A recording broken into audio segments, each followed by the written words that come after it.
प्रभु यीशु मसीह के नाम से सबको जय मसीह की। आज का वचन है प्रकाशित वाक्य उसका 4 अध्याय 5 वचन। उस सिंहासन में से बिजलियां और गर्जन निकलते हैं और सिंहासन के सामने आग के 7 दीपक जल रहे हैं। वे परमेश्वर की 7 आत्माएं हैं।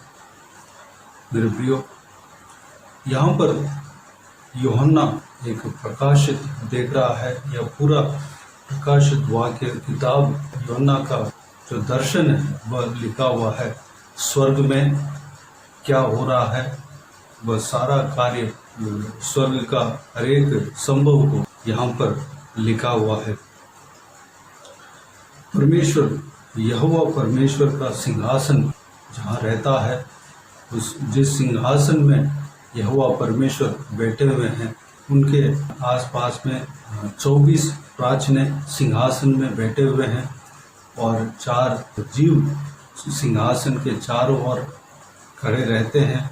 वह परमेश्वर को हमेशा स्तुति करते रहते हैं। और एक बात है, सिंहासन के सामने 7 दीपक जल रहे हैं। वे परमेश्वर की 7 आत्माएं हैं। यह सिंहासन के सामने 7 दीपक क्या है? 7 दीपक का अर्थ क्या है? वह 7 दीपक 7 आत्माएं हैं।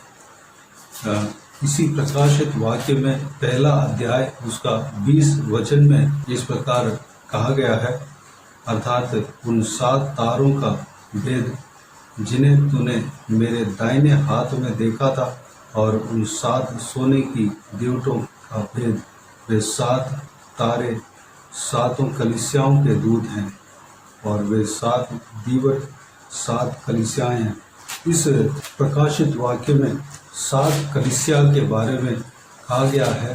उस 7 कलीसिया का दीपक जो है उनके परमेश्वर के सामने हमेशा जलते हुए हम देख सकते हैं। इस धरती में जो कलीसिया परमेश्वर के द्वारा बनाया गया है, वो कलीसिया दीपक के समान परमेश्वर के सामने हमेशा जल रहे हैं। कलीसिया हमेशा परमेश्वर के नज़र में है। हमेशा कलीसिया को यहोवा परमेश्वर देखता रहता है।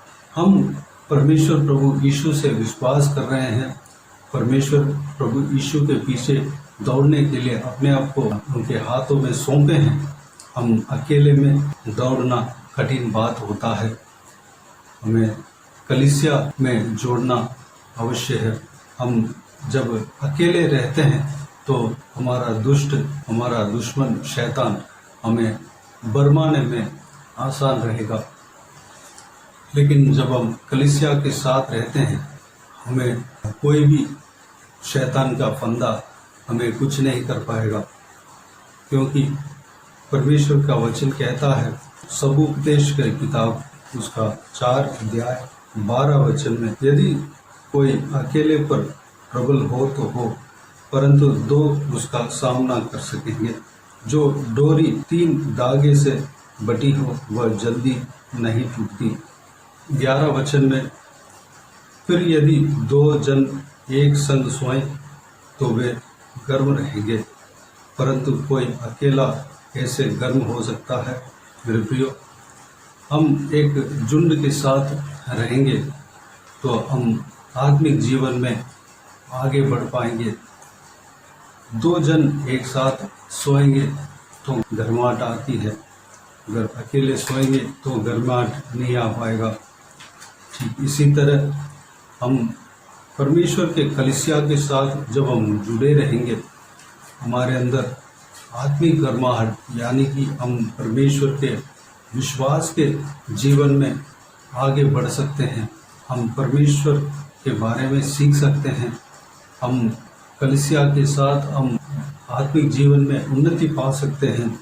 यहाँ पर लिखा हुआ है, जो डोरी 3 धागे से बटी हो वह जल्दी नहीं टूटती। अगर एक धागा, सिंगल धागा, वह जल्दी टूटने का संभावना रहता है, उसका सपोर्ट कुछ नहीं मिलता है। लेकिन अगर एक डोरी है जो 3 धागे से बटी हो, वह जल्दी नहीं टूटती। वह एक दूसरे का सपोर्ट रहता है। अगर एक दुर्बल हो तो दूसरा उसको ताम लेता है, उसको सपोर्ट करता है। ठीक इसी तरह हम जब कलीसिया में जुड़े रहते हैं, हम आत्मिक जीवन में अगर थोड़ा कमज़ोर भी हों तो दूसरा कलीसिया के लोग हमें थाम लेंगे, हमें सलाह देकर हमें विश्वास के जीवन में आगे बढ़ाएंगे। हम उनको देखकर हम आगे बढ़ सकते हैं। शैतान का कोई भी बात हमें भरमा नहीं सकते। दूसरा चीज़, जब हम कलीसिया में जुड़े रहते हैं, हम दूसरों के लिए प्रार्थना करते हैं, कलीसिया हमारे लिए प्रार्थना करती है, तब प्रार्थना का जीवन हमारा मजबूत हो जाता है। शैतान का फंदा हमारा जीवन में कार्य नहीं कर पाएगा। इसमें लिखा है, यदि कोई अकेले पर प्रबल हो तो हो, परंतु दो उसका सामना कर सकेंगे। अगर कोई अकेला आदमी है, उससे लोग उनके खिलाफ आते हैं, वह प्रबल हो सकते हैं, लेकिन दो लोग अगर मिलकर रहेंगे तो वह सामना नहीं कर सकते। अगर दो लोग मिलकर रहेंगे तो वह जो दुश्मन आता है उसका सामना आसानी से कर सकता है। कोई दुश्मन हमारे पास आने के लिए भी सोचेगा।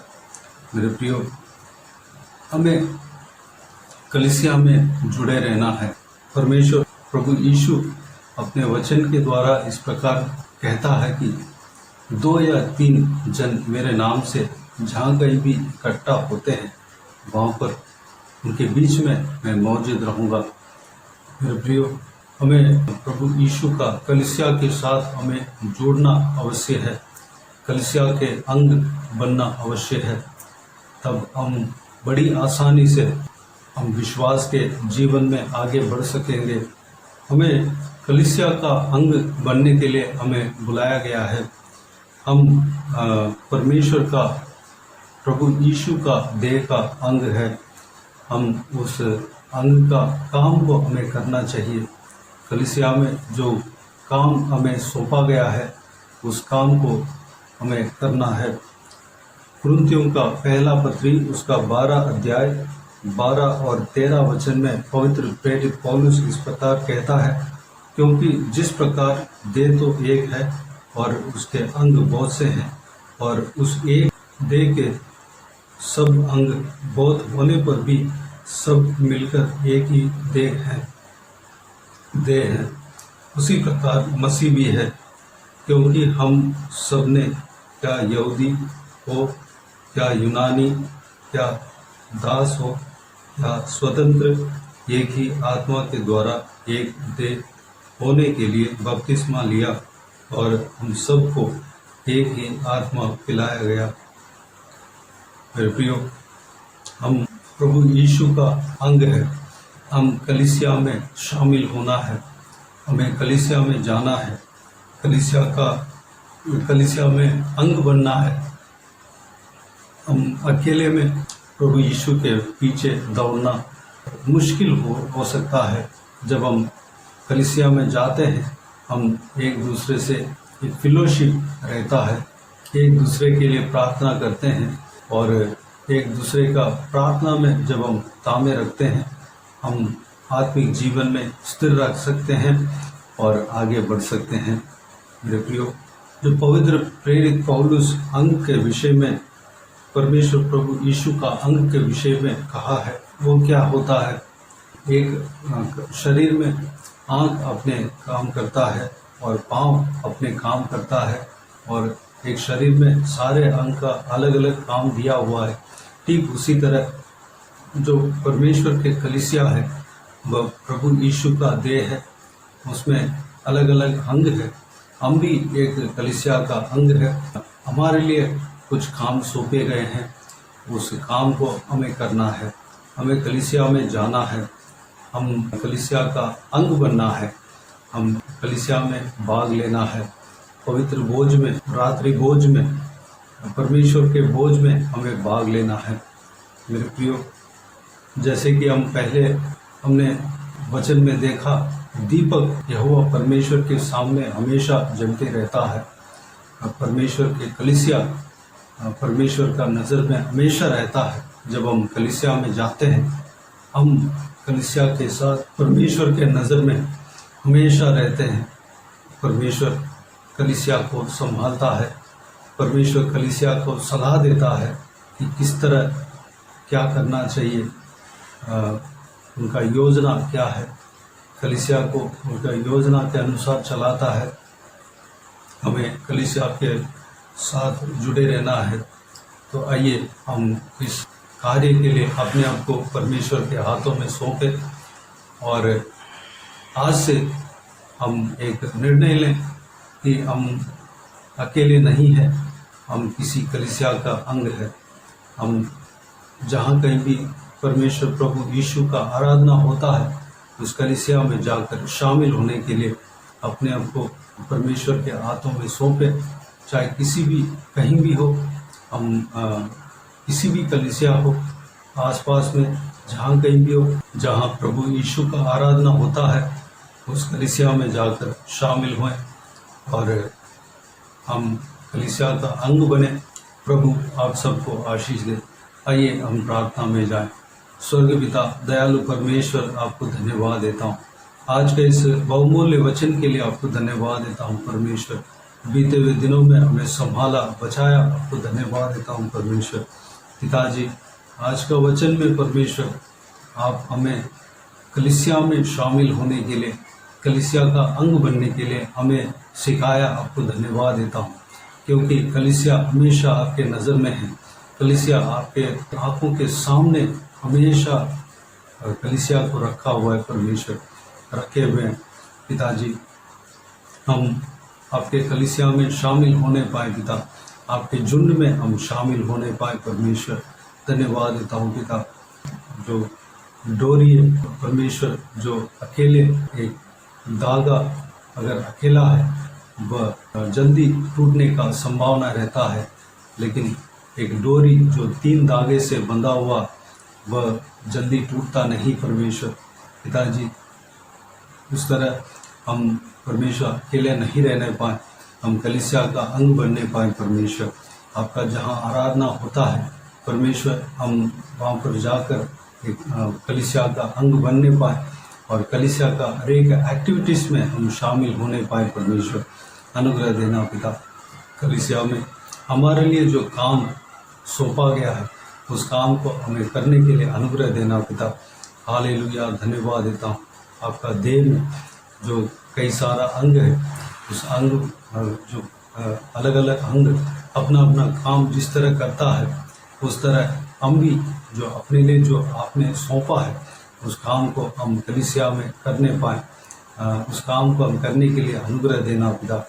हम परमेश्वर परिवार के साथ आप कलीसिया में जाकर आपका आराधना करने के लिए अनुग्रह देना, उपासना करने के लिए अनुग्रह देना परमेश्वर। कलीसिया का हर एक कार्यक्रम में, हर एक आराधना में जाकर शामिल होने के लिए, कलीसिया के साथ जुड़े रहने के लिए अनुग्रह देना। कलीसिया के लोगों के लिए हम प्रार्थना करने पाए, कलीसिया के जो पासवान जो हमें चढ़ाते हैं उनके लिए हम प्रार्थना करने पाए परमेश्वर। पिता, अनुग्रह देना परमेश्वर। पिताजी, हम मेल मिलाप के साथ रहने पाए, कलीसिया के दूसरों अंगों के साथ हम मेल मिलाप के साथ हम रहने पाए पिता। दूसरों को तकलीफ को जानकर उनके लिए हम प्रार्थना करने पाए परमेश्वर। अनुग्रह देना। हम परमेश्वर आपको धन्यवाद देते हैं कि हमारे लिए भी कलीसिया के लोग प्रार्थना करेंगे। आपको धन्यवाद देता हूँ परमेश्वर। जब हम कलीसिया के साथ जुड़े रहते हैं, हमारे खिलाफ कोई भी शैतान का फंदा कुछ नहीं कर पाएगा। आपको धन्यवाद देता हूँ परमेश्वर। हमारे खिलाफ कोई भी शैतान सामना नहीं कर पाएगा। आपको धन्यवाद देता हूँ पिता। हालेलुया। हम परमेश्वर इस वचनों के अनुसार परमेश्वर आपने जिस तरह कहा उस तरह हम परमेश्वर कलीसिया में अंग होने के लिए, अंग बनने के लिए अनुग्रह देना पिता। धन्यवाद देता हूँ परमेश्वर। आपने अपना सेवकाई के लिए अपने चेलों को 2-2 करके भेजा है पिताजी। हालेलुया। एक अकेला सोने में गर्माहट नहीं आता है, बल्कि 2 लोग एक संग सोने में परमेश्वर गर्माहट आता है परमेश्वर। हम आत्मिक जीवन में गर्म रहने पाए परमेश्वर। हम आत्मिक जीवन में आगे बढ़ने के लिए पिताजी हम कलीसिया के साथ जुड़ना अवश्य है।